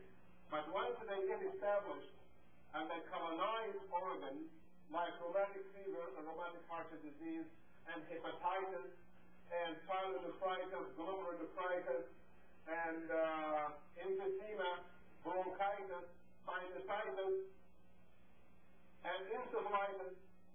Once they colonize and they stay at the amount of life, they're so difficult to get rid of. Just look at your sinus when you have a sinus infection, how long it takes to get rid of that. Once they get there, they just want to there to stay. And it takes sometimes years to get rid of it. Any other questions? Yes, ma'am. I have a friend that she thinks she has Candida. She cannot digest her food at all. It's like she has to take all this hydrochloric acid every time she eats. She wondered if the Candida possibly could have eaten away the intestinal, the wall, some of the... First of all, I will assure you that your friend has her problem is more than just a Candida. Candida is an excuse given by allergists to the treatment and the diagnosis of disease. It is not a diagnosis. Candida itself is a germ that everybody has in their intestines. If it overgrows, then it gives us problems. If it penetrates the blood, it can give us problems. Not in anything we cannot get rid of. Most of the time when somebody is so sick for so long like that, most likely the problem is a lot more than just Candida. Candida is not a diagnosis. The diagnosis is immune deficiency disease caused by Candida and other germs. Are you following me? That is a diagnosis, most likely. And the immune system has to be improved to fight back. You cannot just depend on diet. Diet, like if you're allergic to a Candida diet, for example, the allergist says, don't eat this, don't eat that, don't eat that. It doesn't work. Because it's true, when you don't eat this or don't eat that, you're going to feel better. 6 months later, you're sick again. Then he said, okay, now you're allergic to more things. This and this and this. You avoid that, and then you get sick again. And you keep going on year after year. until there is nothing left to eat. We try to approach allergy and candida and this with logic. I try to approach it by concentrating on the immune system itself. If I can make those white blood cells and the killer cells and the helper cells and the immune globulins active and working all the time through injections and antibiotics and the good diet and the exercise and all of that together, usually we achieve good results. And that person is cured. How long it takes, it depends how bad. I doubt very much of candida will eat the intestine. I don't think they can. They couldn't eat the lining of the intestine? No. She'd be passing blood all the time. The lining keeps the blood inside, so she's not passing blood. But she could have slime inside, she could have pus and bacteria and all of that, and she probably needs better diagnosis, stool analysis for germs and viruses, blood analysis, and nutrition analysis, and immune analysis. And that's the best way. Yes, sir. Somebody asked a question right there. You answered it? Okay. Yes, back there, yes. I can hear you.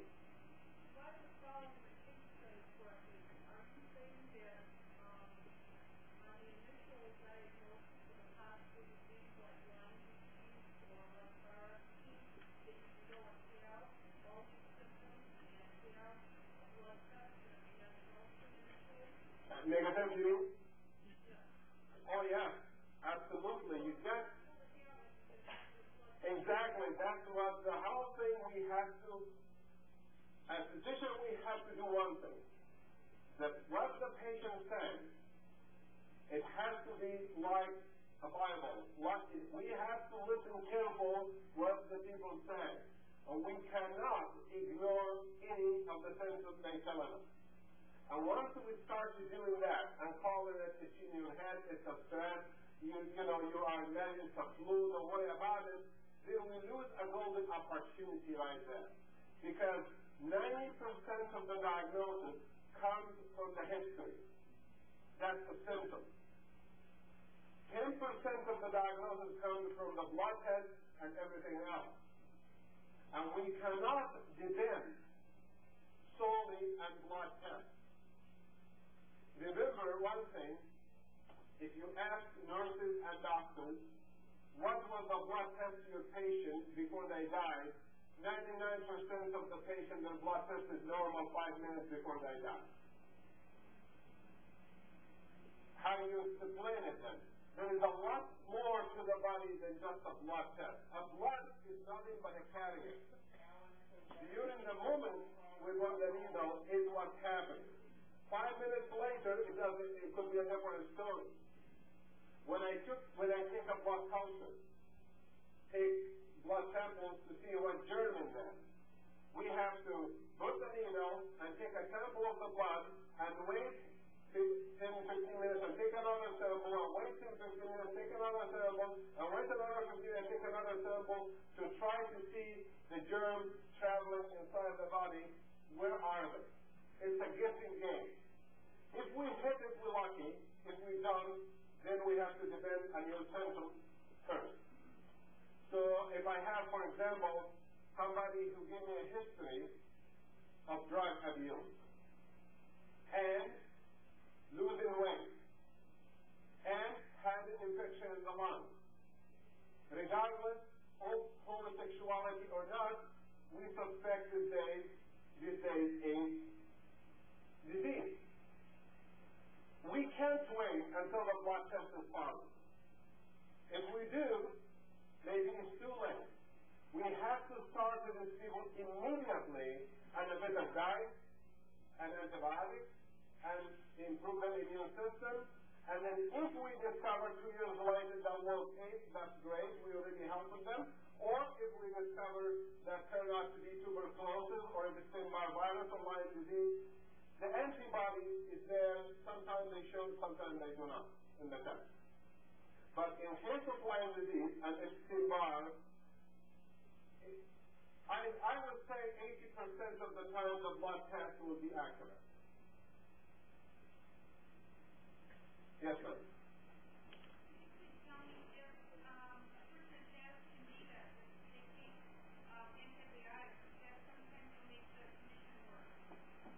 A person who has candida again, it has poor immune system, they have infection of bacteria, they have infection of viruses, they will or they can develop cancer in the future because the immune system is bad and they have to be treated both nutritionally and with anti-candida medication and antibacterial medication and everything in the same time.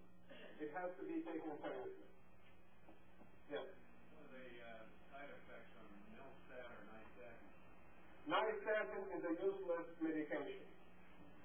It goes in the intestine, it kills some of the yeast, and it doesn't do that much good. You feel better with it, but nystatin is, it doesn't drain the bloodstream and go after it very well. It doesn't kill it unless you take it in high concentration. It is good for children that they have trash in their mouth of white stuff. We put some stuff in it to just make them swallow better. But it really doesn't kill it. I still think the approach has to be, once the diagnosis has been established, we have to use the most powerful anti-microbe antibiotics without going through the very strong ones with the nutrition to achieve results. What about acidophilus? It doesn't work. Acidophilus itself is a bacteria, comes in yogurt, that it does help get rid of some of the gas, it does help in digestion, but you're treating symptoms, not treating the cause of it. You're saying you can't use antibiotics? Oh, yeah. I'm working with an allergist in Waukesha, and he's not using it. Well, everyone has his own way of doing things. I do it different. If I isolated a germ, I'm going to kill that germ.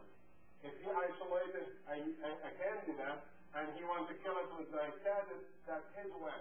When I approach people, I'm different from other doctors because I do the preventive medicine approach and the medical approach together. And I do believe if you don't do the two together, you're going to be sick for a long time. Well, a lot of things I read about this says that antibiotics feed the candida. Antibiotics does not feed the candida. It is true that if you take too much antibiotics, yeast can overgrow because a bacteria and yeast compete against each other. This is why acidophilus helps, because it is a gram-positive organism competing against yeast. But that's not the right way to approach it by introducing another germ to compete with another germ. The approach to it is how can you change your diet that the yeast is not overactive. I've done all this diet stuff. Well, the diet stuff is still work. Okay? Yes, sir. Yeah. How long would you talk before you had Epstein Barr? Did you have that for a number of years? Yeah, you can have Epstein Barr a virus for a number of years without showing. I haven't seen that. What I have seen, if you have it, usually you have symptoms within about 3 to 6 months maximum. But the answer, could it happen? Yeah. Could it sit in the body for so long? Yes, it can. I see lots of patients that when I analyze their blood, they have Lyme disease and Epstein Barr virus long time ago, and they got rid of it and so on. Not everyone we analyze, we find active Lyme disease. We find lots of people with history of Lyme, history of Epstein Barr, and they do fine. Their body in the picture tell us they fight him very well. For that reason, those people wouldn't worry about it. Yes? Is there a weakness that would go with this after you've eliminated the Epstein Barr, that you've got this under control? Is there a weakness of having this come back again? Yes. If you eliminate because your immune system got better. I would think that the reason you got it is because the immune system itself was not doing very well. And it takes about a year to two to build a good immune system, at least 6 months to build a good immune system. Children, it takes them 14 years to build a good immune system, from the age of 6 months until the age of 15. 14 and a half years to build a good immune system. So I would think that if you are an adult, not a child, and have an infection, you have a serious problem with the immune system. If that infection persists. But if you are a child and have an infection, I would not be concerned about children having infection. Children, they not will develop. The immune system is still young and still under development, and they eventually develop good immune system if you give them good environment. Adults, it's already developed the immune system, it should not get sick for a long time. And when it does, like in case of the gentleman who have candida, or in case of somebody who have chronic ear infection as adult sinus infection, that indicates, yes, that immune system should be watched. And the best approach to the immune system are not drugs, are not antibiotics.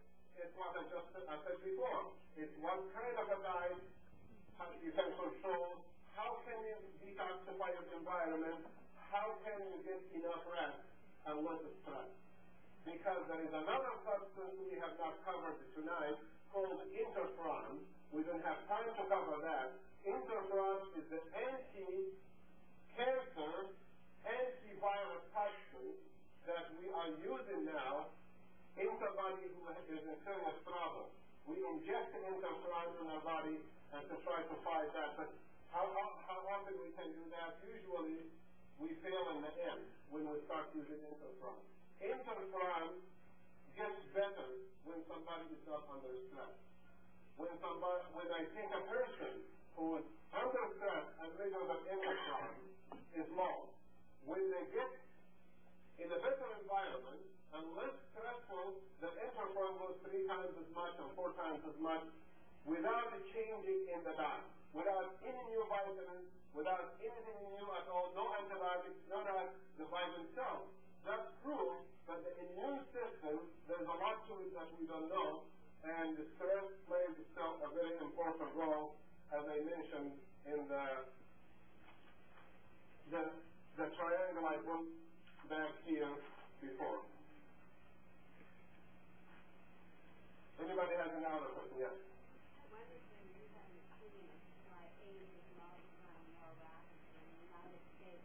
The question, why AIDS is multiplying so rapidly? I don't think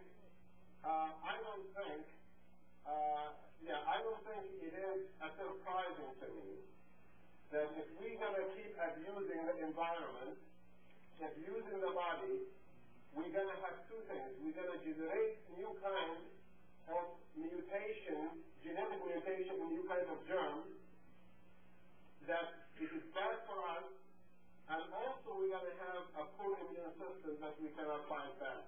I don't think it is necessarily the homosexuality or drug addiction is causing it.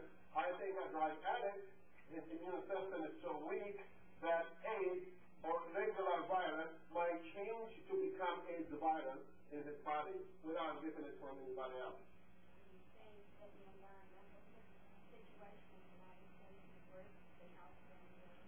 I think the environmental situation in the United States is disastrous. Yes. I think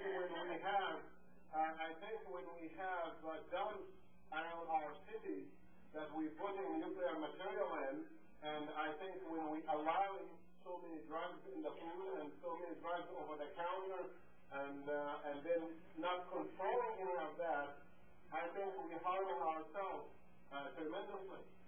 And let us not hide from it. We're not the healthiest nation on earth. And we might be the wealthiest nation, and we might live longer with drugs and in nursing homes, but we're not the happiest, the healthiest. No. I think the happiest and healthiest, I've seen it when I traveled in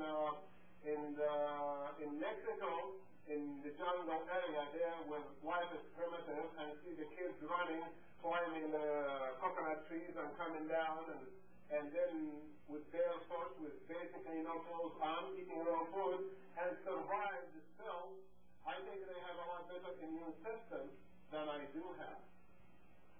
However, they don't live longer because most of the time they fall off the coconut tree and die, or in Africa they get eaten by something, or they have so much ignorance and poor hygiene that they just hurt themselves.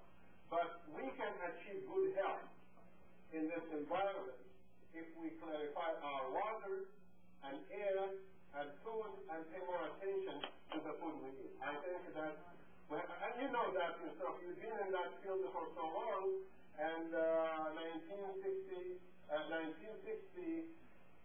when I came here, and we established active National Health Federation, and the Prevention Magazine was working very good, and Sierra Club was fighting, and Ralph Nader was doing a good job, and everybody was doing his. That's why DDT and the Bay Area and all of this starts being clear. We have to work toward these things. But right now, when we discover accidentally that there is a dump in my area that has nuclear waste, and everybody raises their hand and says, I'm not the one you talk to. And what can I do? What can you do about that? And that makes me disgusted that somebody in authority signed approval that killing thousands of people. I think that they have to answer to somebody. And one day they will. Yes, sir. Exactly.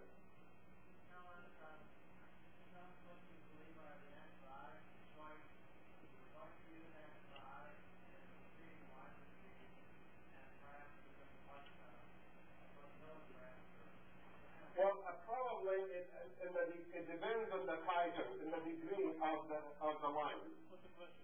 The question was, you mean I heard it and you didn't? Anyway, the question was, what antibiotics to treat Lyme disease and what doses? It depends on the person. If it's affecting target organs, such as the brain with headache, or the heart, or the joint, it has to be treated like endocarditis. And endocarditis treatment in the medical book.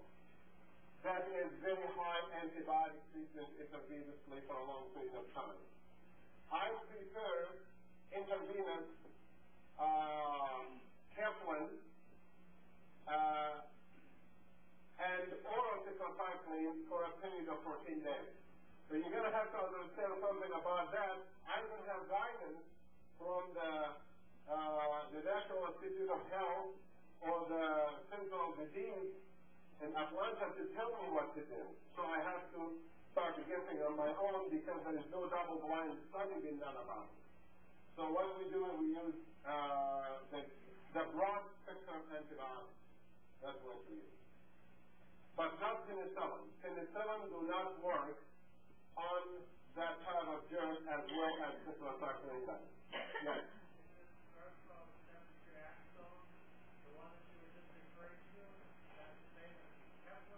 Yeah, they all cephalosporin, they work both the same way, yes. Well, it's not necessarily tetracycline. That all cephalosporin will be useful. And what you're going to do if a patient is resistant, his germ is resistant to that. Or sometimes you have two infections in the same time going together. You have a virus and a bacteria together. Or you have a yeast and a bacteria together. Usually, people who have one infection have other infections with it. We try to use double antibiotics for negative and positive in the same time. So the one you talk about just covers the positive, it might not cover the negative group. That it can be with Lyme disease. What is the difference between Keflin and Luciferin? Well, there are just different names. They are, the antibiotics given intravenously, the Kipling group is one of them, but we can give different brands. There are all different kinds you can give. In antibiotic treatment, I try to select the safer ones that's been proven for at least 5 years that's been used without any problem. I try not to go to the newer antibiotics because lots of drugs being approved by the FDA without experiments being done on it to see how safe it is. And I do believe in that. Even the FDA denies it, they've been proven to approve things, then they regret it later on that they didn't know it was not approved. It was not checked. So when you use an antibiotic, you have to think about safety. Can this antibiotic cause harm? Then if it doesn't cause harm, would it work? That's the approach we usually done. Yes? What type of supplements do you use for the Candida patients? There is no specific supplement for Candida patients.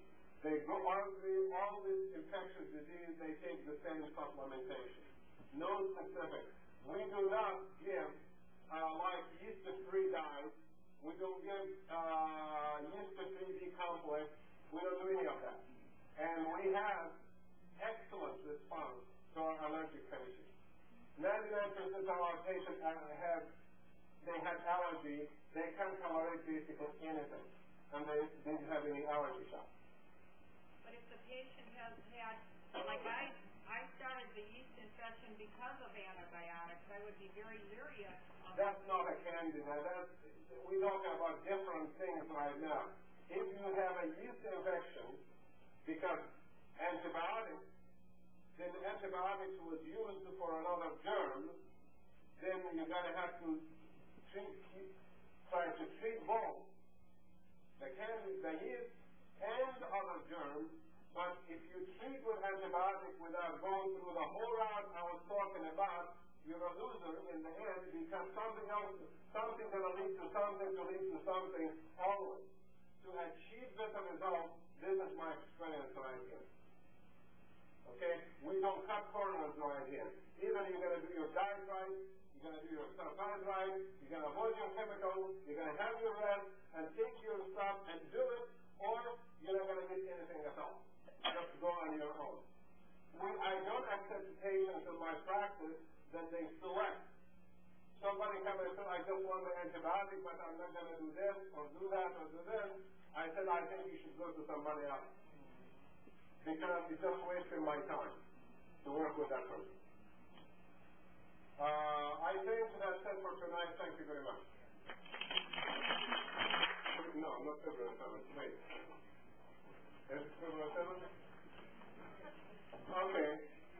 He wants February 7th. We make it February 7th. No, I don't know. We've got a calendar from 1989. This is February 7th on a Thursday night. Tuesday, February 7th? Okay, Tuesday, February 7th will be Dr. Nasr. If you want to know when is the next election, and you got the numbers right here, you can call this number, and my secretary will probably know when we're going to have the election. So you can use that number too.